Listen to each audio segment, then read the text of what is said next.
Разбрахте, професор Иво Христов е тук. Здравейте! Здравейте и честита нова година!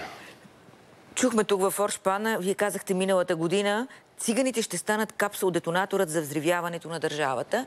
И се започна. Видяхме какво се случва сега в поредната циганска махала, с напрежението, с незаконните постройки, с побоя над командоса. Все по-трудно става, сякаш, да се справим с това. Каквото съм казал, се е станало. Нали така? Така, дотам ще го кажа самокритично. Сега сериозно. Това е много сериозен проблем, който българските елити използват за краткосрочни политически цели. Те го индуцират и задълбочават. Те нямат никакъв капацитет. Интелектуален, експертен. Нямат и това тъпо клише политическа воля да го решат. Следователно ще имаме тези резултати, които имаме. Съжалявам, че съм лош пророк, ще става все по-зле. А защо елитите, и аз съм убедена, че говорите за всички елити, да, включително и за формацията, от която сте депутат БСП, защо се страхуват да решат този въпрос? Заради гласовете ли? Да, под краткосрочни дивиденти те разбират точно това. Заиграване с големи цигански неграмотни маси, с техните тартори и използването им като, както се казва, като машина за гласове. Има един хубав такъв американска шега, защото човек не гледа крокодил вкъщи. Защото не различава храната от този, който му я носи. Това ще стане в този случай. За съжаление. Да. Сега обаче за това, което ви поканих, е да... Според вас, имате ли някаква прогноза какво ще се случи със света през тази година? Защото има много знаци, които показват, че ще настъпи промяна. Напрежението в Съединените щати. Говори се дори за извънредно положение, което може да въведе Тръмп заради проблемите си с демократите. От друга страна, това е вътрешно, да кажа, държавен проблем. Той заяви, че ще изтегли войските си от Сирия. Какво ще се случи? Отделно евроизборите, които идват тук и не се знае какъв европарламент ще имаме през тази година. Отделно Брекзит, за който няма никаква яснота. Това са все сериозни проблеми. Имате ли така прогноза за тяхното решаване и развитие? Би било твърде самоуверен от моя страна да се опитам да дам еднозначни отговори на всичките те каскада от въпроси. Не искам еднозначни, да. Просто искам анализ. Едно по едно. По отношение на Тръмп. Това е първи американски президент, който се изпълнява предизборните обещания, ти да видиш. Каза, че ще излезе от Сирия, излиза. Каза, че ще излезе от Афганистан и там контингент най-малкото ще бъде редуциран на половина. Каза, че като цяло Съединените щати ще се преориентират към далечния изток и го прави за добро или за лошо. Така е. С оглед бъдещия сблъсък и вече настоящия, текущия сблъсък с Китай. Само аферата Huawei не стига, нали, като малък щрих. Каза, че ще ограничи имигрантите и ще сложи, ако трябва, и стена, което, разбира се, в очите на правоверните либерали звучи като едва ли не ерес, и го прави. Дори с цената да обяви така наречения шатдаун на държавната администрация за определен период от време. Да, те са в парализа. Такова нещо не се е случвало отдавна. Но той има тия правомощи. Като и глава на изпълнителната власт, съгласно американската конституция. Така че Тръмп, въпреки че претърпя, според мен, неуспех на междинните избори, като цяло продължава своя курс. Както съм имал възможност да кажа, за него стоят много сериозни хора. Това не са някакви приемици. Сериозни хора, в смисъл като икономически сили в Съединените щати, политически сили в Съединените щати, хора, които гледат много ходове напред. И в момента Америка прави това, което прави всъщност един балон, който беше почнал да се снижава с тенденция да падне. Изхвърля излишния баласт. Излишния баласт означава излишни ангажименти. Военни, икономически, социални, всякакви. Концентрация, да използваме думите на княз Горчаков и да ги перифразираме по отношение на Америка. Америка се съсредоточава. Тя прави точно това в момента. Съединените щати се концентрират в няколко водещи области в научно-техническия прогрес, където те са водещи. Видяхте, китайците вече са на обратната страна на Луната. Тоест, там тенденцията също върви за такова състезание, меко казано, ако не е и жестока конкуренция. И това ще означава огромни промени и в стария свят. Тоест и нас. Това ще ни касае, да се казва, директно.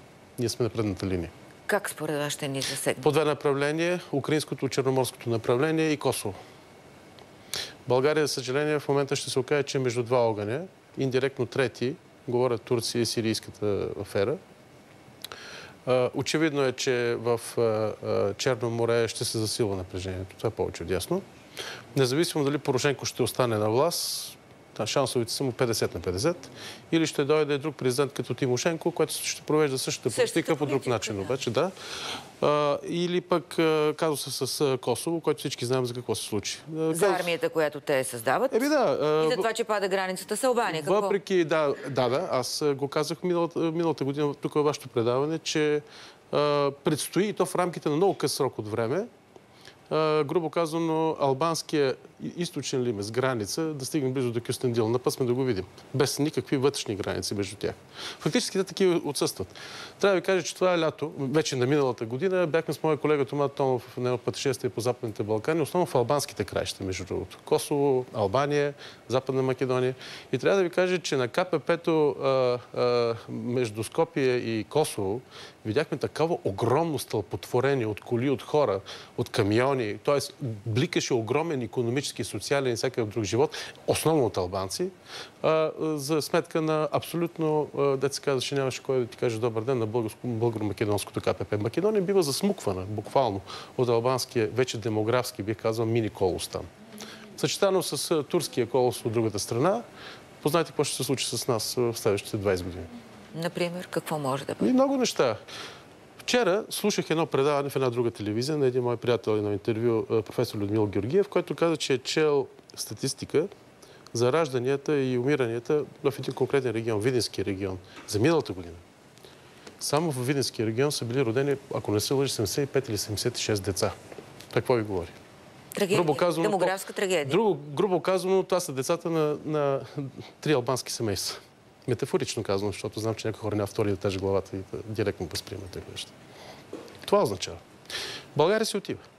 Тая история с циганските и всякакви други апокалипсиси, които сега наблюдаваме, те са само външен епидемиален израз на вътрешни проблеми, за което, за съжаление, огромна част от българското население няма нито сетива, нито компетенции, няма пък сила вече и воля да ги обърне. Децата са навънка. Да, децата са навън, но не е ли много пресилено? Като казвате такива неща, вие знаете, след това и в социалните мрежи, и ваши колеги казват, че засилвате негативните нотки, плашите хората с това, че България си отива. Помните ли с какво почнахме днешния разговор? Какво съм казал миналата година, какво става сега? Когато фактите говорят, и най-отчаяните либерали трябва да мълчат. Добре, но не може да няма България никакъв ход и така да кажем България си отива. България си отива и да се примирим с това. Има. Не, аз не го казвам това, но много път сме си говорили, че кой е по-мил на отечеството? Той, който показва реалните му проблеми, или той, който е лицемер и казва, че сте много добре, а вие сте вече в кома. Ние сме в активен задгробен живот в много отношения. Като общество, като страна, като национална виталност, като енергия и така нататък. Вие чухте преди малко вашия събеседник какво каза. Какво се случва с бизнеса, какво се случва с работниците, какво се случва с... Ние нямаме... Преди време тук вече поставям въпроса, че България, видиш ли, трябвало да наваксва отново поредното българско наваксване на нейното изоставане, защото сме периферно общество на Европа, това е повече от ясно, 7, 8, 9%. Кой сериозен експерт вярва в тия неща? С коя структура, с кои хора, с кои възможности ние ще направим това? Не се водят сериозни експертни разговори. То не бяха... Пак взимам историята с циганите. То не бяха ромски включвания, то не бяха стратегии, то не бяха демографски анализи. Просто вземи парите и бягай по одеяло. И бегам бате. И резултатът е този, който виждаме в момента. И какво ние сме отново през чупеното корито. Добре, обаче имате ли някакво обяснение, защото вие сте, как да се каже, от гражданската квота в БСП, но така или иначе сте във властта. Която да не допуска селски работи. Така. Така или иначе сте във властта, в първата власт, парламентарната. Обяснете ми, липса на капацитет, на емоционална принадлежност, липса на желание, защо тези хора, от които зависи някакво решение, демографско, икономическо, не са в състояние да го вземат?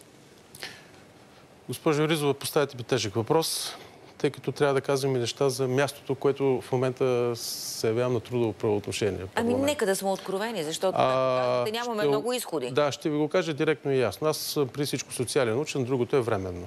Така е, не? България за последните 30 години върви отрицателна селекция на управленския персонал на тази страна. Във всяко едно отношение. В момента сме достигнали дъното, но мисля, че може да продължим още по-нататък. Значи има желязна логика в това на върховете, грубо казано на управленските елити на страната, да се изтласкват все по-неграмотни, все по-некомпетентни и все по-невиждащи дълбочината на проблемите хора. Това е само външно обаче. Това е външната. Много хора си мислят, че това е основната причина. Това е резултат от цялостно състояние на системата, в която България беше вкарана преди 30 години. Не водим, защото той е политически ангажиран разговор с залози тук и сега и за бъдеще. Какво се случи за тези 30 години? Що за страна стана България? Каква бяхме? Отвъд идеологическите презетости и така нататък. И за това ще продължаваме да се движим като хамстери в затворен кръг. Добре, вярвате ли в теорията на световната конспирация или просто ние сме си виновни? Не. Ние сме си виновни. Това избираме така, гласуваме така, позволяваме да се случват нещата така. Ще ви отговоря така, макар че това може да ви излезе като измъкване. Комбинация от вътрешни и външни фактори. Външните фактори индуцираха вътрешни предпоставки. Аз не виждам съпротива в България, в българите също това. От време на време само някой подскача. Не виждам съпротива, не виждам промислена съпротива за защита на децата си, за защита на семейството си, за защита на училището, за защита на някаква що годе базова почтеност. Какво направиха 2 милиона българи и половина? Просто се махнаха от тук. Не дадаха битка за страната си. Това е истината. И към финала на нашия разговор... Много мои студенти се заминаха, прекрасни деца. В момента поддържаме отношения. Но това е загубен капитал за България. Няма да се върнат, въпреки приказките. Добре, какво е усещането ви сега в парламента към финала на нашия разговор? Има ли някаква воля нещо да се случи? Не. Има воля да издрапаме мандата в управляващите. Има колци на люди, които много добре се дават сметка за драматизма на ситуацията, но количеството не е качество, за съжаление. Има едни други, по-голямата си част, които много добре знаят, че са там в качеството си на количество. И ще издрапате ли мандата? Така, както кой ние? Това ми е последна грижа на мене. Може да не вие, ама как ви звучат нещата? Ще издрапате ли мандата?